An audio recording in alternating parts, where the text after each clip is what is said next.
میرے نبی پاک علیہ الصلوۃ والسلام نے جانور سے اس کے بچوں کو جدا کرنے سے منع فرمایا۔ جب تک بچے کو ماں کی ضرورت ہے اسے جدا نہیں کیا جائے گا، جب تک وہ دودھ پیتا ہے اسے جدا نہیں کیا جائے گا، جب تک چڑیا کا بچہ بھی چھوٹا ہے اور اس کی ماں اس کے لیے دانہ لے کے آتی ہے تو اسے ماں سے جدا نہیں کیا جائے گا، اس کی جذبات کا، احساسات کا خیال رکھا جائے گا۔ یہاں تو میرے دیہاتوں کے جو بڑے سمجھدار قسم کے سمجھدار چودھری قسم کے لوگ ہیں، ان کا بھی جب بہو سے اختلاف ہوتا ہے تو کہتے ہیں اس کے بچے رکھ لو، یہ جب خود روئے گی تو لوٹ کے آ جائے گی۔ جس محبوب نے جانور سے اس کے بچے جدا کرنے سے منع کیا، ماں سے بچے جدا کر رہا ہے۔ اور سیانے لوگ اور کچھ میکے بھی ایسے ہیں، میکے بھی وہ کہتے ہیں بیٹے تو آ جا اور بچے واپس کر دے، اس لیے کہ بھئی ہمارا نہیں ان سے نظام چلے گا، بچے ان کے ہیں تو ان کو دے۔ یا کتنا ظلم ہے۔ سیانہ انسان ہو کے یہ بات کر رہا ہے، سمجھدار ہو کے، عقل مند ہو کے، ذی شعور ہو کے، دعویٰ ہے اس کی بزرگی کا۔ نبی رحمت علیہ السلام کی غلام حضرت ابو ہریرہ رضی اللہ تعالیٰ عنہ فرماتے ہیں، مشکات میں موجود ہے، فرمایا کہ چڑیا آئی اور آ کے میرے نبی کے کندھوں پہ بیٹھ گئی۔ جانے اس چڑیا نے کیا کہا کہ محبوب کی آنکھوں میں آنسو آ گئے۔ حضور روئے اور فٹافٹ حضور اٹھے، فرمایا کون اس کے بچے اٹھا کے لایا ہے؟ کس نے اس کے بچے اٹھائے؟ کون ہے؟ جلدی بتاؤ۔ حضرت ابو ہریرہ کہتے ہیں کہ صحابی ہے کہ یا رسول اللہ مجھے ذرا پسند آ گئے تھے تو میں اٹھا لایا ہوں۔ حضور نے فرمایا اسے واپس کر دے، ورنہ یہ ایک میری بارگاہ میں شکایت کر رہی ہے تو قیامت میں بھی تیری شکایت کرے، اور جا وہیں رکھ کے آ جہاں سے تو اٹھا کر کے لایا تھا۔ میرے دوستو، دین اتنے اعلیٰ حقوق بیان کرے جانوروں کے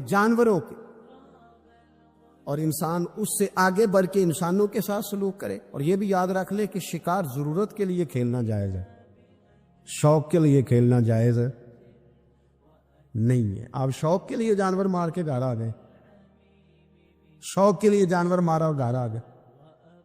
معاذ اللہ تعالیٰ ایسے بھی شہزادے ہیں سیاستدانوں کے، سیٹھوں کے، نوابوں کے، جو کہتے ہیں کہ ابھی وہ کوئی کھانے کے لیے تھوڑی شکار کر رہا ہے، وہ تو نشانہ پکا کر رہا ہے اپنا۔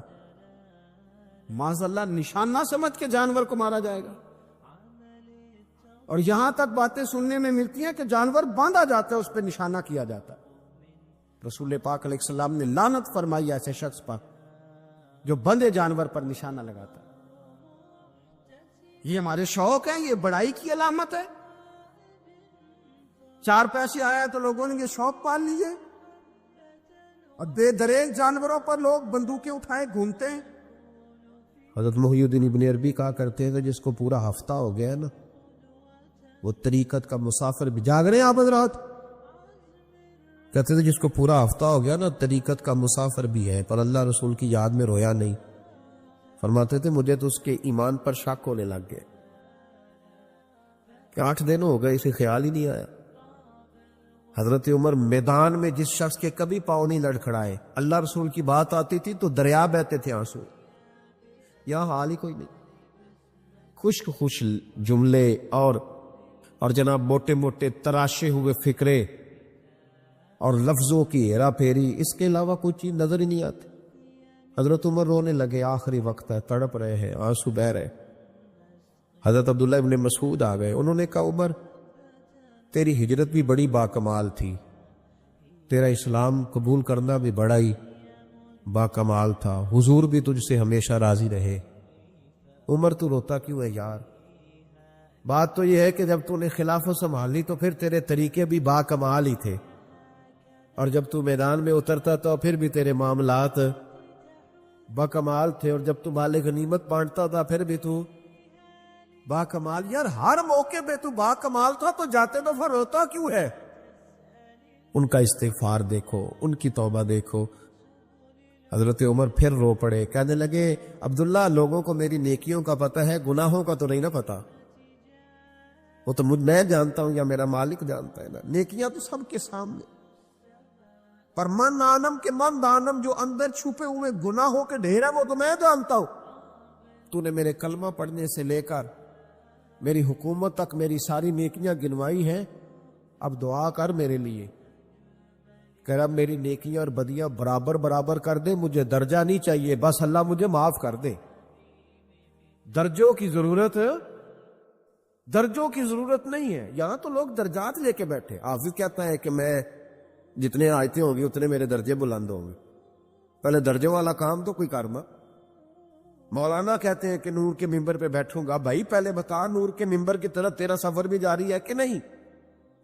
تاجر کہتا ہے کہ میں سخاوت کروں گا تو حضرت عثمان کے ساتھ جگہ ملے گی، پر حضرت عثمان کی سخاوت اور اپنی سخاوت کا فرق بھی دیکھ۔ مجاہد کہتا ہے کہ میں نبی پاک کے جہاد والے صحابہ کی پشت پہ رہوں گا تو پہلے اپنے کام تو دیکھ۔ اور جب ساری باتیں سمجھ میں نہ آئے تو پھر اللہ کی بارگاہ میں استغفار کا، پھر بیٹھ۔ بڑے لوگ استغفار کرتے، معافی چاہتے، اور یہ استغفار پھر اتنا کرم کرتا، اتنی آسانی کرتا، اس قدر بہتری کرتا کہ وہ مانگ تو اپنے گناہوں کی معافی رہے ہوتے تھے اور اللہ رحمتوں کے دروازے کھول دیتا تھا۔ اللہ ان پر کرم کے، ایک ہوتا ہے خوف، ایک ہوتی ہے خشیت۔ خوف والے لوگ توبہ کرتے ہیں، خشیت والے استغفار کرتے ہیں۔ ایک ہوتا ہے خوف، ایک ہوتی ہے خشیت والے استغفار کرتے۔ نبی کریم علیہ السلام نے فرمایا میں دن میں 100 مرتبہ استغفار کرتا، دن میں۔ توبہ والا کہتا ہے کہ میں بھول گیا تھا، مجھے معافی مل جائے، اور خشیت والا کہتا ہے میرا یار ناراض نہ ہو جائے، وہ استغفار ہی کرتا رہتا ہے، وہ معافی۔ حضرت رومی نے مثال دی ہے، فرماتے ایک عورت تھی تو بھیک مانگا کرتی تھی، ایک دن بادشاہ کے دروازے پہ بھیک مانگنے گئی تو بادشاہ کو پسند آ گئی، اس نے نکاح کر لیا۔ 20 کنیزائیں اس بی بی کے پاس تھی خدمت کرنے کے لیے، روٹی دینے کے لیے، کپڑا دینے کے لیے، لیکن وہ ہر وقت روتی رہتی تھی، ہر وقت روتی۔ ایک سمجھدار کنیز کہنے لگی کہ ملکہ اب تیرا درجہ بہت بڑا ہے، تو ہر وقت روتی رہتی ہے، معافیاں ہی مانگتی رہتی ہے ہر وقت، کون سی ایسی نعمت ہے جو تیرے پاس نہیں؟ تو وہ کہنے لگی اس لیے تو روتی ہوں۔ تو کیا مانا؟ کہنے لگی اس لیے روتی ہوں کہ میں اس قابل نہیں تھی جو مجھے مل گیا، کہیں میرے سر کا سائیں ناراض نہ ہو جائے، وہ کہیں بگڑ نہ جائے، مجھے پتا ہے کہ میں کیا تھی اور مجھے کہاں تک پہنچا دیا، میں روتی اس لیے ہوں کہ کبھی کہیں وہ ناراض۔ حضرت عمر اس لیے روتے تھے کہ کہیں مصطفیٰ ناراض نہ ہو جائے، حضرت ابو بکر اس لیے تڑپتے تھے کہ کہیں اللہ کا فضل روٹھ نہ جائے۔ یہ جو مولا علی اپنے کمرے میں بیٹھ کے زور زور سے استغفار پڑھتے، تو اس لیے نہیں کہ بڑے پاپ تھے جن کی معاذ اللہ معافی مانگتے تھے، اس لیے کہ رب رسول کہیں ناراض نہ ہو۔ خشیت تھی کہ جہاں ہم پہنچے ہوئے کہیں وہاں سے واپس۔ استغفار بندے کی اللہ سے صلح کرا دیتا ہے، بندے کی رب سے صلح ہو جاتی ہے جب استغفار۔ دیکھیں نا، بڑی سادی سی بات ہے کہ دو بھائی ناراض ہو تو بڑا کہتا ہے اس نے میری بے ادبی بڑی کی، تو چھوٹا اگر پاس آ جائے اور پیر پکڑ لے کر چل یار معاف کر دے، تیرا بھائی نہیں۔ پتہ کیا ہوتا ہے؟ صرف معافی نہیں ملتی، ہاں صرف معافی نہیں، چھوٹے نے بے ادبی کر دی، بڑے کو تکلیف ہوئی، بات جب آگے بڑھی نا تو بڑے نے شکوہ کیا، جب لوگوں نے چھوٹے کو سمجھایا تو چھوٹا جب معافی مانگتا، ادھر دیکھو میری طرف، جب چھوٹا معافی مانگتا ہے نا اٹھ کے جاتا ہے اور بڑے کے پیر پکڑتا تو نرا معاف نہیں کرتا، بڑا رو بھی پڑتا ہے، بڑا رو بھی پڑتا ہے، اور وہ کہتا ہے کہ وہ میں اور تم اماں کے پاس اکٹھے بیٹھتے، ایک باپ کی موٹر سائیکل پہ اکٹھے بیٹھتے، تو تیرا اور میرا رشتہ اتیار تو نے یہ کیوں؟ وہ جو آنسو نکلتے ہیں نا، وہ درد ہوتا ہے، وہ کیف ہوتا ہے، وہ سوز ہوتا ہے، وہ لذت ہوتی ہے، وہ پیار ہوتا ہے۔ رب کہتا ہے تو معافی مان، انہو کان غفارا، تو معافی مانگ، میں تجھے معاف بھی کروں گا، تیرے اوپر رحمت بھی فرماؤں گا، تیرے اوپر کرم نوازی بھی کروں گا، تجھے نواز دوں گا، تجھے عطا کروں گا۔ حضرت موسیٰ کلیم اللہ علیہ السلام کا زمانہ مبارکہ تھا، قحط پڑ گیا، بارش نہیں ہوتی۔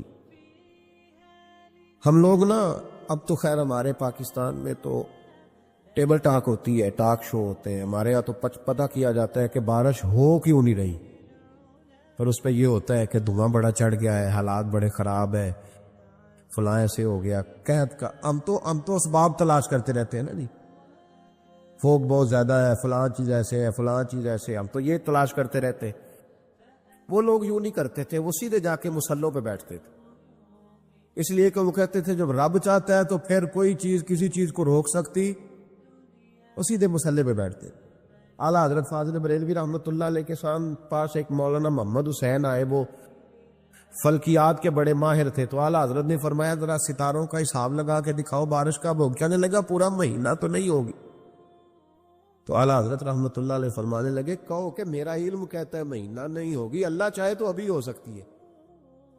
کہنے لگا جی وہ تو ٹھیک ہے پر میرا علم، وہ جیسے روز لوگوں نے پیر نیٹو سین شاہ صاحب نہیں کھولے ہوتے کہ بارش کب آئے گی، اور اس کی طرف نہ دیکھ، مصلے پہ بیٹھ، مہربانی کر مصلے پہ بیٹھ، اللہ کی بارگاہ میں حاضر ہو، اسے معافی مانگ، اسے منا تاکہ وہ رحمت کی بارش۔ کہنے لگا جی میرا علم کہتا ہے، تو اعلیٰ حضرت فرمانے لگے پھر وہی بات، تو کہ اللہ چاہے تو بارش ابھی، لیکن یہ جو اڑ گئے ہیں نا بیچارے، یہ اڑ ہی گئے ہیں، یہ جہاں الجھ گئے ہیں وہاں یہ لوگ الجھ گئے، اللہ ہمیں الجھنے سے محفوظ فرمائے۔ تو اعلیٰ حضرت اٹھے تو فرمایا ٹائم کیا ہوا ہے گھڑی پہ؟ کہنے لگا جی 12۔ تو اعلیٰ حضرت نے گھڑی گھمائی، ہم کیا بج گیا؟ کہنے لگا 4 بج گئے۔ فرمانے لگا بج گئے نا 4؟ کہنے لگا جی آپ نے گھڑی گھما جو دی ہے۔ فرمانے لگے اللہ بھی جب چاہے تو ستارے گھما دیتا ہے، اللہ بھی ستارے گھما دیتا ہے بارش۔ کہنے لگا جی وہ تو ٹھیک ہے پر مہینہ نہیں ہو سکتی۔ اڑا ہوا بندہ، اس کا کوئی علاج ہے؟ جو اڑ جو جائے اس کے لیے قرآن کہتا ہے وَإِذَا خَاطَبَهُمُ الْجَاهِلُونَ قَالُوا سَلَامًا، اسے سلوٹ کرو دور سے، اسے کو تو جان اور تیرا۔ کہنے لگا جی ہو نہیں سکتی پورا مہینہ۔ فرمانے لگے یار تو جا اپنا کام کر۔ وہ شخص کہتا ہے میں نے دروازہ کھولا اعلیٰ حضرت کا، کمرے سے باہر نکلا تو تیز بارش ہو رہی، واپس آیا تو میں نے کہا احمد رضا یہ عقیدہ کہاں سے لیا ہے؟ فرمایا دروازہ مصطفیٰ سے لیا ہے صلی اللہ علیہ وسلم۔ تو یاد رکھیں کہ اللہ کو منانا چاہیے، استغفار کرنا چاہیے، اس کی برکات۔ حضرت موسیٰ ساری قوم کو لے کے نکل گئے، آؤ بھائی میدان میں اللہ کی بارگاہ میں استغفار کریں اور بارش کا سوال کریں، بارش مانگے۔ جب باہر نکلے دیر تک دعائیں ہوتی رہیں، تو حضرت موسیٰ علیہ السلام کو رب کریم نے وحی فرمائی کہ موسیٰ آپ کی قوم میں نے ایک شخص ہے جس کو 40 سال ہو گئے نافرمانی کرتے، اس نے رب سے صلح نہیں کی۔ کتنے لوگ ہیں؟ ایک، اور 40 سال سے وہ نافرمان ہے، اس کو مجمع سے نکال دو بارش ہو جائے گی۔ اگر ایک گناہگار کی وجہ سے بارش رک جاتی ہے، اور جہاں دروازے کھلے ہوئے ہوں، جہاں تنہائیاں خوفناک ہو، اور جہاں تباہی اتری ہوئی ہو، اور جہاں لوگ کروڑوں روپیہ مال ہڑپ کر گئے ہوں، اور جہاں علماء کو ہتھ کڑیاں لگا کے ٹھنڈی زمینوں پہ لٹا دیا جائے، اور قوم کہہ رہی ہو اچھا ہوا اچھا ہوا، اور لوگ پھبتیاں اڑا رہے ہوں، مذاق کر رہے ہوں، تو پھر اس قوم پہ کس طرح کر کے فضل الہی۔ اور یہ مولوی کا معاملہ نہیں، یہ تو ممبر رسول کا معاملہ ہے۔ میرے مصطفیٰ نے یہ نہیں کہا پیر میرا وارث ہے، حضور نے فرمایا عالم میرے دین کے وارث ہے۔ ہاں حضور نے فرمایا جس نے عالم کے چہرے کا دیدار کیا سمجھے میں نے اپنے نبی کی زیارت کی ہے۔ لیکن یہاں تو خیر یہ عنوان نہیں، ورنہ میں اس پر جاتا ہے۔ تو کہا ایک بندہ ہے 40 سال سے اللہ کی نافرمانی کر رہا ہے، وہ اگر نکل جائے تو بارش ہو جائے گی۔ حضرت موسیٰ نے اعلان کر دیا بھی ایک شخص ہے، وہ اگر نکل جائے تو بارش ہو جائے گی۔ پتہ تو ہوتا ہے نا سب کو، مجھے بھی پتہ ہے کہ میں اندر سے کیسا ہوں، اور آپ کو بھی خبر تو ہوتی ہے نا جی۔ جب بات ہو رہی ہوتی ہے تو پھر پتہ تو چلتا ہے نا کہ بات کہاں جا کے سیٹ ہو رہی ہے، پتہ چلتا ہے نا، اسے بھی چل گیا پتہ اب اندر ہی اندر رونے لگا. اور دیکھو امام رازی اور امام غزالی دونوں نے لکھا ہے کہ اس درد سے رویا، اس درد سے کہ ادھر والے کو بھی پتہ نہ چل جائے، مجمع کے اندر کھڑا ہے اور ادھر والے کو بھی استغفار، دیکھو ادھر والے کو پتہ نہ چل جائے اور ادھر والے کو بھی کہیں ہجوم میں غم میں بھی توہین ضبط غم نہ ہوئی. ہم اس احتیاط سے روئے کہ آنکھ نم نہ ہوئی، ہجوم میں غم میں بھی توہین ضبط غم نہ ہوئی. ہم اس احتیاط سے روئے کہ آنکھ نم نہ ہوئی، روئے بھی پر کسی کو آنسو نہیں دیکھنے دیے. اب اس درد سے کہتا ہے اللہ تو معاف کرنے والا ہے نا، تو معاف کرتا ہے، پردہ پوشی کرتا ہے. اور مالک اگر لوگوں کو پتہ چل گیا تو میرے تو بچوں کا بھی جینا حرام کر دے. یا اللہ میری تو آنے والی نسل بھی تڑپ کے وقت گزارے گی. مالک تو معاف کر دیا کرتا ہے، لوگ نہیں معاف کرتے. اے اللہ یہ میری خوبیاں بھول جائیں گے، میری خامیوں پر بات. مالک میں یہ ذلت نہیں برداشت کر سکتا، فضل فرما. حضرت موسیٰ نے دوبارہ اعلان کیا، نکلتے ہو کہ نہیں نکلتے؟ پھر تڑپا، خداوندا مجھے بے آبرو نہ کر. یہ ذلت اور رسوائیاں یہ نہیں برداشت ہوتی. اللہ درگزر. حضرت موسیٰ نے تیسرا اعلان کیا، نکلتا ہے یا میں پھر اس کا نام لوں؟ اللہ سے پوچھ کے نام لوں اس کا، بتاؤ کون ہے؟ اب تو تڑپ گیا، کہنے لگا مالک میں تیری بارگاہ میں استغفار کرتا ہوں، آئندہ نہیں کرتا، آئندہ نہیں کرتا. یہ لفظ ادا کیے، بندہ کوئی بھی نہیں نکلا. رب کریم نے بارش عطا کر دی، تیز بارش. جب برسی نا تیز بارش، لوگ تو مین دیکھ کے دوڑ گئے. تو حضرت موسیٰ کہنے لگے یا اللہ مجھے بھی تو بتا، تو نے کہا تھا کہ جب تک بندہ نہیں نکلتا بارش نہیں ہوگی. تو نکلا کوئی بھی نہیں، بارش ہو گئی، ماجرا کیا ہے؟ تو رب کریم نے فرمایا موسیٰ بس اس نے مجھ سے صلح کر لی، اس نے مجھ سے صلح کر لی. اور امام غزالی نے لفظ لکھے، حضرت موسیٰ نے پوچھا، حالانکہ اللہ اپنے نبیوں کو غیب کے خزانے دیتا ہے، پوچھا کہ اے اللہ مجھے اس کا نام بتا دے. تو رب کریم نے فرمایا موسیٰ جب گناہ گار تھا تب نہیں کسی کو بتایا، جب پاپی تھا تب نہیں بتایا، جب مجرم تھا تب نہیں بتایا، اب کیسے بتا دوں؟ فرمایا اس کی میری صلح ہو گئی ہے.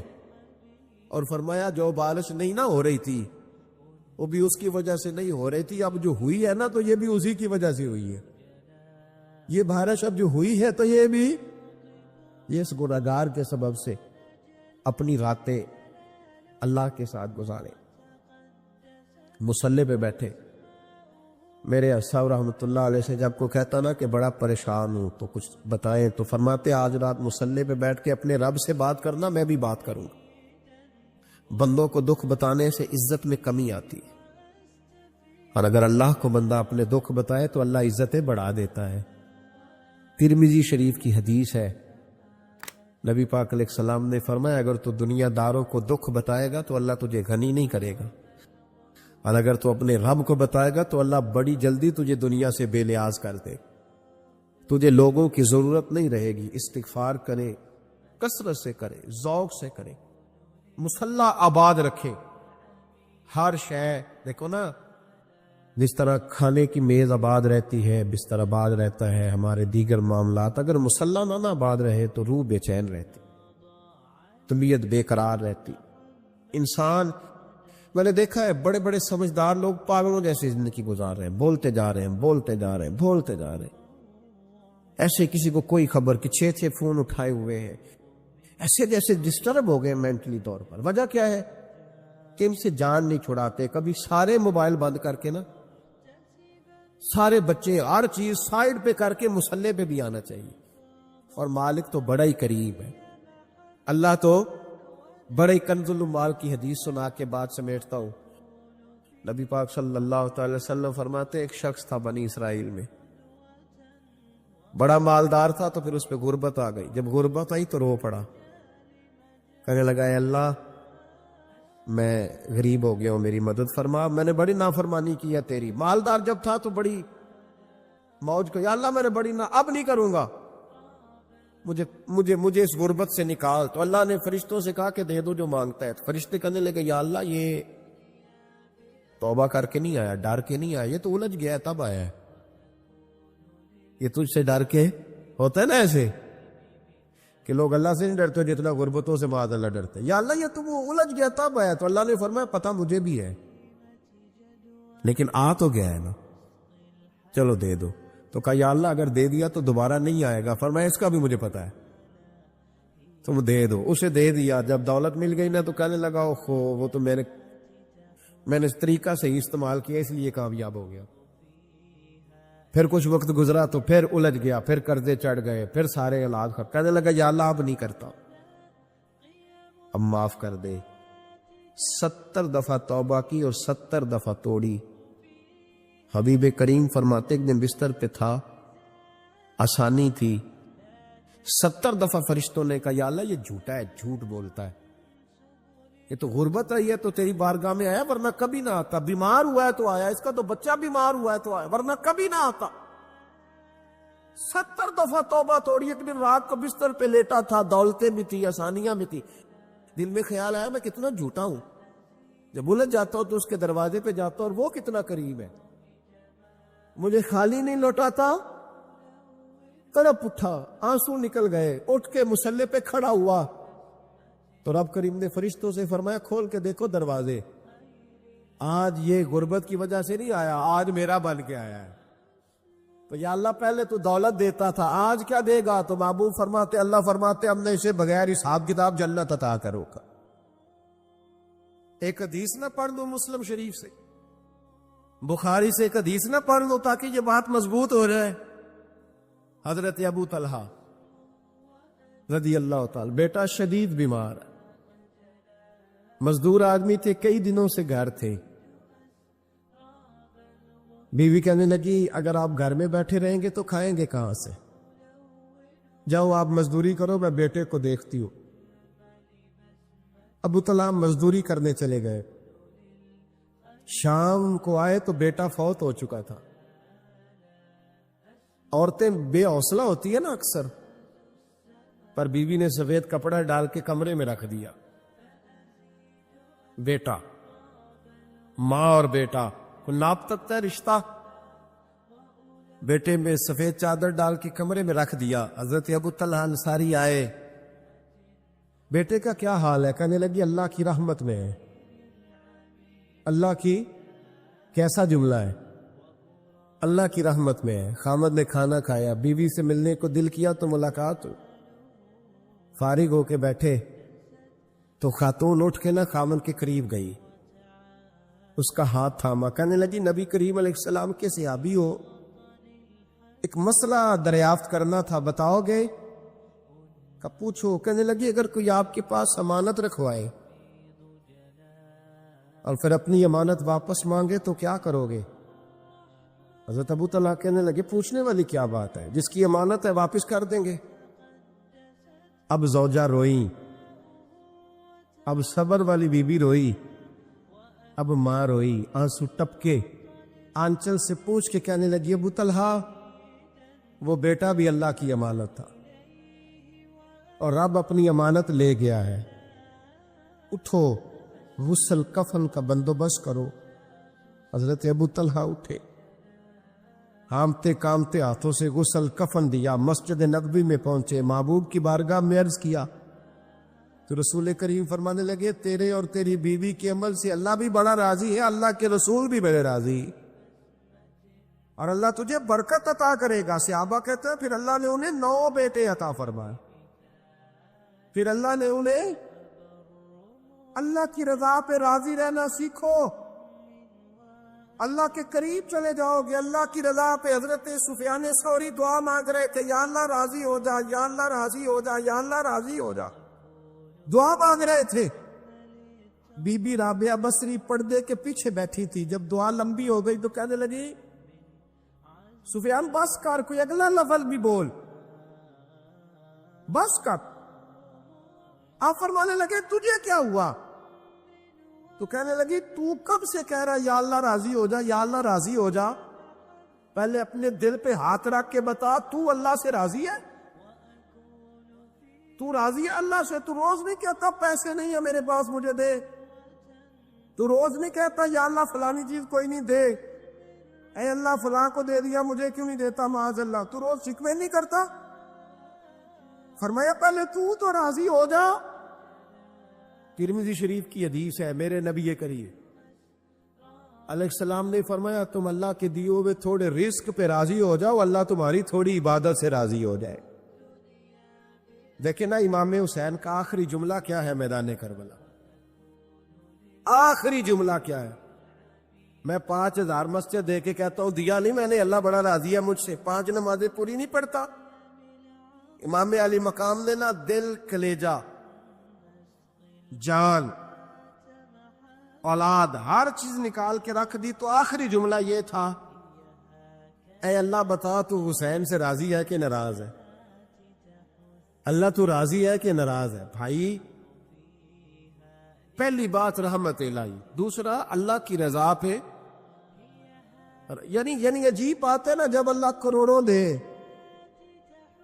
تو دنیا چھپاتی ہے، اور جب تھوڑا کاروبار ٹھنڈا ہو جائے تو ساری دنیا کو دنیا بتاتی ہے۔ تو جب میں تو کہہ رہا ہوں کہ میں بندہ ڈھونڈ رہا ہوں جو مجھے ملے، آ کے کہے کہ شکر کا طریقہ بتاؤ، تو مل ہی نہیں رہا۔ کو ملے جو کہے بڑی خیر ہے، ہر لحاظ سے اپنے رب سے راضی ہو، مل ہی نہیں رہی دنیا۔ تیسری بات، اگر اللہ کے قریب جانا ہے، یہ ان لوگوں کے لیے جو معرفت الہی کے متلاشی ہیں وہ خاص توجہ کریں۔ اگر رب کریم کے قریب جانا ہے تو پھر ایک ذہن بنائے کہ میرا رب میرے ساتھ ہے، میرا رب میرے، نحنو اقرب الیہ من حبل الورید۔ اور درویش کہتے ہیں جے میں تینوں اندر جانا تو پھر مقید جانا، جے میں تینوں باہر جانا تے اندر کون سمانا، اندر بھی تو تے باہر بھی تو، وچ بلا کون نمانا۔ پھر تصور کریں کہ اللہ میرے ساتھ ہے۔ حضرت جنید بغدادی رحمت اللہ علیہ کہتے ہیں میں نے اپنے مرشد سے کہا کوئی وظیفہ جو پڑھا کروں، تو فرمانے لگے جنید پڑھا کر کہ اللہ میرے ساتھ ہے اور اللہ مجھے دیکھ رہا ہے، یہ وظیفہ پڑھا کر۔ کیمرے لگا دیے ہر جگہ ہماری گورنمنٹ نے، کہتے ہیں کیمروں کی مدد سے پکڑا گیا، کیمروں کی مدد سے، مسجدوں کے دروازوں پہ کیمرے، ایئرپورٹوں پہ کیمرے، ریلوے اسٹیشن پہ کیمرے، بڑے بڑے جنرل سٹور پہ کیمرے، نیچے لکھا ہے خبردار کیمرے کی آنکھ آپ کو دیکھ رہی ہے۔ کیمرے کی آنکھ دیکھے تو لوگ گناہ نہیں کرتے، تو یہ کیوں نہیں سوچتے کہ رب ہمیں دیکھ رہا ہے؟ یہ تصور کیوں نہیں جمتا کہ رب ہمیں؟ اور اللہ فرماتے ولی من خاف مقام ربہ جنتان، جو اللہ کے سامنے کھڑے ہونے سے ڈر جائے گا نا، اللہ اسے 2 جنتیں عطا فرمائے گا۔ اللہ اسے ایک دفعہ اگر کوئی ڈر گیا اللہ کے سامنے کھڑے ہونے، کتنی دفعہ بولے تو صحیح؟ اس پر ہمارے مفسرین نے لکھا ہے کہ کبھی زندگی میں ایسا ہو کہ گناہ پر ہمارا پورا قبضہ ہو گیا ہو، گناہ پورا قابو میں آ گیا، اب کوئی روکنے والا نہیں، تو فرمایا جو اس وقت اللہ کے خوف سے ڈر جائے گا اللہ اسے 2 جنتیں عطا فرمائے گا۔ امام شافعی رحمت اللہ علیہ کے زمانے میں نا ایک بادشاہ کا اپنی بیوی سے جھگڑا ہو گیا، تو وہ بھی ملکہ تھی، کسی بادشاہ کی بیٹی تھی، شہزادی تھی، اس نے بھی سخت جملہ کہا، کہنے لگی چل دور ہٹ جہنمی، معاذ اللہ۔ اب اس نے اپنے خامد کو جہنمی کہا تو وہ کہنے لگا اس کا خامد کہ اچھا تو مجھے جہنمی کہتی ہے، جا پھر اگر میں جنتی نہیں تو تجھے 3 طلاقیں۔ اب کیسے ثابت ہو کہ جنتی ہے کہ جہنمی ہے؟ کیسے پتا چلے گا؟ علماء سے پوچھا تو وہ کہنے لگے ہم کیسے بتائے گا، کون ڈگری دے کہ تو جنتی ہے کہ جہنمی ہے؟ بات دور نکل گئی، امام شافعی کے پاس گیا، وہ رسوخ رکھتے ہیں علم فقہ کا، ان کے پاس گیا، جا کے کہنے لگا حضور یہ مسئلہ ہے۔ امام صاحب فرمانے لگے اکیلے میں مجھے ملتے ہو؟ وہ اندر آیا، کچھ دیر گفتگو ہوئی تو امام صاحب فرمانے لگے لو جی یہ بندہ جنتی ہے، اس کی بیوی کو طلاق کوئی نہیں ہوئی، یہ جنتی ہے۔ ہم کو پتہ ہے لوگ فتویٰ جلدی دے دیتے ہیں، کچھ لوگ خلاف تقریریں کرنے لگے کہ بادشاہ تھا تو امام صاحب نے بچا لیا ہے، کیسے آپ نے ڈگری دے دی کہ جنتی ہے جی؟ تو امام صاحب کہنے لگے تم بحث نہ کرتے تو میں بات پردے میں رہنے دیتا. سنو، میں نے بادشاہ کو تنہائی میں بلا کے پوچھا ہے کہ کبھی اللہ سے بھی ڈرے ہو؟ صرف اس لیے کہ اس وقت اللہ دیکھ رہا ہے. یہ نیت کبھی بندوں سے ڈر کے تو بندے بڑے گناہ نہیں نہ کرتے، کبھی اللہ سے ڈر کے بھی چھوڑا ہے. تو بادشاہ کہنے لگا بالکل چھوڑا ہے. میری ایک کنیز تھی بڑی خوبصورت، غریب گھر کی ملازمہ، غریب گھرانے کی تھی. ایک دن میں آیا تو میرے کمرے میں صفائی کر رہی تھی. معاذ اللہ میرا اس پہ دل آ گیا، میں نے دروازہ بند کر لیا. دنیا کی کوئی طاقت نہیں تھی، میرا اپنا محل تھا، مجھے کچھ دیکھ بھی لیتا تو کسی میں جرت نہیں تھی مجھے منع کرنے. اور میں چونکہ حکمران تھا اور مطلق العنان تھا، کوئی شکایت بھی نہ کرتا. لیکن جب میں نے اس کی طرف ہاتھ بڑھایا تو اس نے ایک ہی لفظ کہا، کہنے لگی تو اللہ سے نہیں ڈرتا؟ تو اللہ سے نہیں ڈرتا؟ کہنے لگا کوئی نہیں تھا امام صاحب مجھے منع کرنے والا، کوئی نہیں تھا. لیکن جب اس نے کہا تو اللہ سے نہیں ڈرتا تو میں کانپنے لگا. میں نے اس سے معافی مانگی، غریب ملازمہ سے میں نے بادشاہ ہو کے معافی مانگی. میں نے معافی مانگی، پھر میں نے دروازہ کھولا تو وہ چلی گئی. امام صاحب کہنے لگے اٹھ میرے سینے سے لگ. کہا حضور کیا ہوا؟ فرمایا جو تنہائی میں اکیلے میں ایک دفعہ بھی رب سے ڈر جائے اللہ اسے 2 جنتیں عطا فرمائے گا. تو جنتی ہے اس لیے کہ تو یار کبھی تو ایسا ہو بھولا گاہک ہمارے قبضے میں آ گیا ہو، ہم اپنا پورا اس پر تسلط رکھتے ہو پر ہم اللہ سے ڈر جائیں. کبھی ایسا ہو کہ کروڑوں روپیہ ہمارے تسلط میں، ہم چاہیں تو جتنا مرضی استعمال کریں لیکن ہم اللہ سے ڈر جائیں. حضرت عمر کا زمانہ تھا، ایک نوجوان صحابی کا بیٹا مسجد جایا کرتا تھا،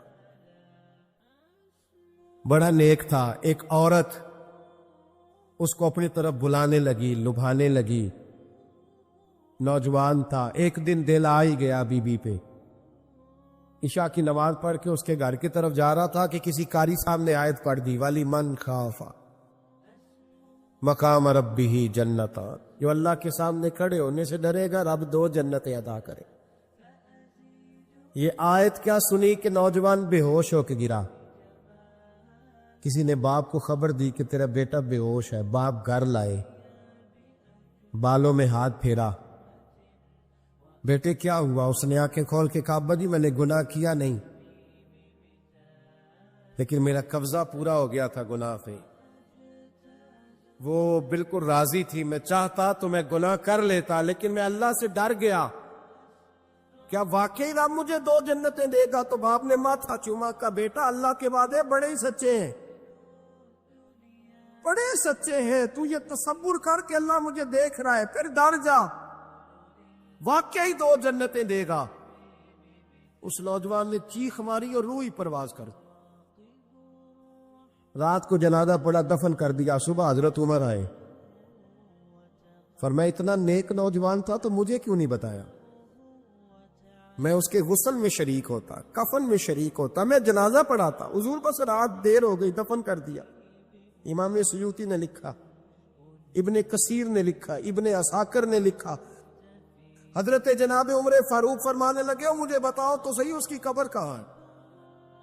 نیک ہو کوئی بندہ تو قبر پہ جانا چاہیے. فرمایا بتاؤ قبر کہاں ہے؟